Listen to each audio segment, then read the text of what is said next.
Hello dear student, कैसे हैं आप लोग? खैरियत। आज हमारा 7th पार्ट है यूनिट 1 का, और ये हमारा थ्योरी का लास्ट पार्ट है। और इसके बाद हम एमसीक्यूज़ और प्रॉब्लम्स के 1-2 वीडियोस अपलोड करेंगे। बाकी थ्योरी का हमारा ये लास्ट चैप्टर है, लास्ट हमारा टॉपिक है।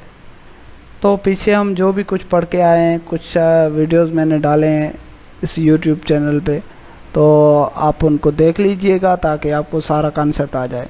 आज हम कुछ ये चीज़ें पढ़ेंगे: simple pendulum, time period of SHM and damped oscillation. ये 3-4 चीज़ें आज हम इस लेक्चर के अंदर डिस्कस करेंगे। सिंपल पेंडुलम का हम लोगों ने पिछले वीडियोस के अंदर भी देखा था कुछ कॉन्सेप्ट के सिंपल पेंडुलम क्या होता है। पिछला वीडियो आप देखोगे तो उसके अंदर आपको सिंपल पेंडुलम का कॉन्सेप्ट आ जाएगा। आज हम सिंपल पेंडुलम के हवाले से और सिंपल पेंडुलम के टाइम पीरियड के हवाले से कुछ डिस्कस करेंगे। उसके बाद हम डैम्प्ड ऑसिलेशन पे जाएंगे। सो गाइस, आज हम सिंपल पेंडुलम के बारे में बात करते हैं। सिंपल पेंडुलम क्या है, सिंपल पेंडुलम की कंस्ट्रक्शन को भी देखेंगे। A simple pendulum consists of a small metallic bob. This is a small metallic bond of mass m. इसका मास m हम सपोज करेंगे। Suspended from a light inextensible string of length L fixed it is upper end. अब हम क्या कह रहे हैं कि इसका जो अपर एंड है इस स्ट्रिंग का वो हमारा फिक्स है, एक ही पोजीशन पे फिक्स किया गया है। और ये इन एक्सटेंसेबल मीन्स ये एक्सटेंड नहीं हो सकती। ये जो भी रूप है ये एक्सटेंसेबल नहीं है, एन एक्सटेंसेबल है। और ये एक्सटेंस बढ़ नहीं सकती। इट मीन्स इलास्टिसिटी इसके अंदर नहीं है बिल्कुल। और ये कम इलास्टिक है वाले हम लोगों ने रस्सी लिए ताकि इसके बाब के वज़न से ये नीचे ना आए। अब इसको बांधते हैं इसमें और इसकी ऑसिलेशन करवाएंगे। इसका बाब का मास m कंसीडर करेंगे और इसकी लेंथ रोप की हम l कंसीडर करेंगे। और ये कुछ हम लोगों ने कंपोनेंट भी दिए हैं आप लोगों के कि ये x एक्सिस के अंदर mg cos थीटा और y एक्सिस के अंदर हम पढ़ के आए कि कंपोनेंट कैसे निकालते हैं। तो ये -mg sin थीटा। अब ये इसके अंदर एक फोर्स है जो इसको ऊपर खींच रही है। स्ट्रिंग के अंदर जो फोर्स होती है उसको हम क्या कहते हैं? टेंशन कहते हैं। Tension in the string. ये कुछ मैंने टर्म लिखे हैं। एल लेंथ को रिप्रेजेंट करती है, मास को, टी टेंशन को, इधर टाइम पीरियड को भी करती है। और टाइम पीरियड के लिए हम जैसे जो सिचुएशन होगी तो वैसे ही हम इसको हम रिप्रेजेंट करते हैं। डब्ल्यू वेट को, वेट ऑफ बाब, डब्ल्यू किसके बराबर होता है? M G. G is a gravity, M is a mass. यह कुछ कंपोनेंट है। -mg cos theta and mg sin theta are the components. ये कंपोनेंट्स हैं कि एक्स एक्सिस के अंदर तो हम लोगों ने cos लिया और y एक्सिस के अंदर लेंगे इसको तो इसको हम sin लेते हैं। तो गाइस यह इसकी थोड़ी सी कंस्ट्रक्शन है। फिर से कंस्ट्रक्शन कैसे करेंगे? इसको एक रस्सी लेंगे और इसको उस रस्सी को एक फिक्स पॉइंट पे बांधेंगे और उस रस्सी के अंदर एक मेटलिक बाब बांधेंगे और बाब को ऑसिलेट करवाएंगे, एक डिस्प्लेस करेंगे। इस इक्विलिब्रियम पोजीशन से थोड़ा सा आगे डिस्प्लेस करके छोड़ेंगे तो अंदर एक सिंपल हार्मोनिक मोशन की तरह यह आगे पीछे की तरह मूव करेगा और इसको हम कहते हैं सिंपल पेंडुलम। सो गाइज, उसके बाद हम देखते हैं सिंपल पेंडुलम का time period of a simple pendulum. Simple pendulum period is affected by a length and gravity acceleration due to gravity। इसको हम कह सकते हैं ये टाइम पीरियड किस पे डिपेंड करता है? Acceleration due to gravity and length पे डिपेंड करता है। The period is independent of mass. ये मास पे इंडिपेंडेंट एंड अल्टीट्यूड पे इंडिपेंडेंट होता है। For the simple pendulum executing simple harmonic motion we have the following formula for time period. ये हम लोग टाइम पीरियड का फार्मूला पढ़ेंगे, ओनली फार्मूला पढ़ेंगे। इस फार्मूला की डेरिवेशन हम नहीं करेंगे। क्यों नहीं कर रहे हैं? क्योंकि इसकी डेरिवेशन हम इस हमारे चैप्टर के अंदर नहीं मिली हुई है। अगर मिली हुई होती तो हम ज़रूर करते। तो गाइस सिर्फ अभी फ़िलहाल आप लोगों को इसकी डेरिवेशन देखनी है। डेरिवेशन करने के बाद हम, ये हमारा एक फार्मूला है, ये आपको याद रखना है क्योंकि इस पे हम प्रॉब्लम करने वाले हैं।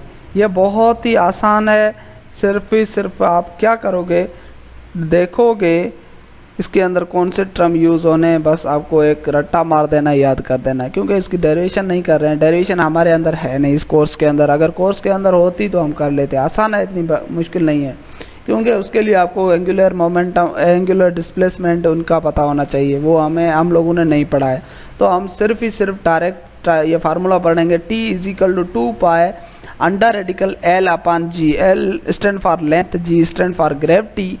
2 पाई ये एक रेशनल नंबर है, रेशनल नंबर है, पाई कांस्टेंट 2 है, और T इज है टाइम पीरियड। तो टाइम पीरियड को मालूम करने के लिए हमें किसकी ज़रूरत पड़ती है, ग्रेविटी की, और लेंथ और ग्रेविटी पे डिपेंडेंट होता है। अब इसके बाद हम देखेंगे, ये आपको फार्मूला जहन में होना चाहिए। इसके बाद हम देखते हैं डैम्प्ड ऑसिलेशन। डैम्प्ड ऑसिलेशन हम किसको कहते हैं, सिंपल है damped oscillation.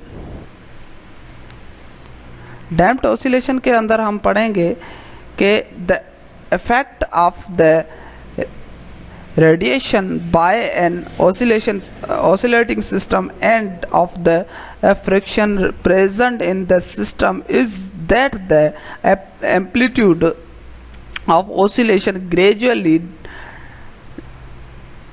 diminishes with time। ये टाइम के साथ साथ ये हमारी जो भी उसके अंदर ऑसिलेशन जो भी होती है वो आस्ता डिक्रीज होती जाए, तो इसको हम क्या कहते हैं, डैम्प्ड ऑसिलेशन इसको कहते हैं।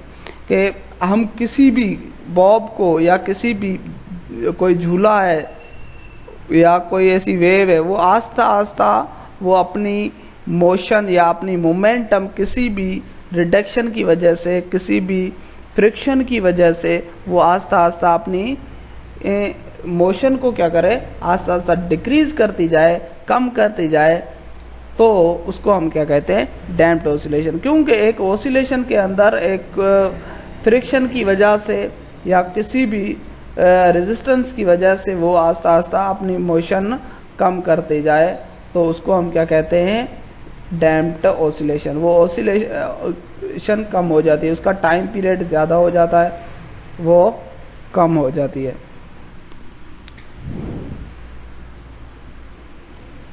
सो गाइस, तो हम इस ऑसिलेशन को यूं भी कह सकते हैं, द रिडक्शन इन एम्पलीट्यूड और energy of an oscillator is called damping, and the oscillation are said to be damped oscillation। अब इसका ये सिंपल सा कॉन्सेप्ट है कि एक बच्चा झूले के अंदर झूल रहा है, तो हम लोगों ने उसको डिस्टर्ब कर दिया, उसको अपनी इक्विलिब्रियम पोजीशन से डिस्प्लेस करके छोड़ दिया है। अब ये पहले चक्कर में इसका टाइम पीरियड भी कम और इसकी ऑसिलेशन ज़्यादा होगी। आस्ता टाइम पीरियड ज़्यादा होता जाएगा और इसकी ऑसिलेशन, इसकी वाइब्रेटिंग कम होती जाएगी। जैसे ही वाइब्रेटिंग कम होते ड्यू टू ग्रेविटी की वजह से और एयर रेजिस्टेंस की वजह से ये आस्ता अपनी पोजीशन पे आ जाएगा। जैसे कि हम फैन का बटन ऑफ करते हैं तो फैन आस्ता चलते स्लो होते वो एक रेस्ट वाली पोजीशन, क्योंकि अब वो उसके अंदर डैम्पिंग हो रही है, वो आस्ता अपनी मोशन को स्लो कर रहा है और वो स्टॉप होने की कोशिश कर रहा है। क्योंकि अगर स्टॉप नहीं होता, ये एयर रेजिस्टेंस की वजह से, एयर प्रेशर की वजह से, ग्रेविटी की वजह से वो अपनी मोशन बरकरार नहीं रख पाता है, तो इसको हम कहते हैं डैम्प्ड ऑसिलेशन। तो आज का हमारा लेक्चर 3 चीज़ों पे था। पेंडुलम हम किसको कहते हैं, टाइम पीरियड उसका कैसे कैलकुलेट करते हैं, बल्कि टाइम पीरियड हम लोगों ने कैलकुलेट ड्राइव नहीं किया।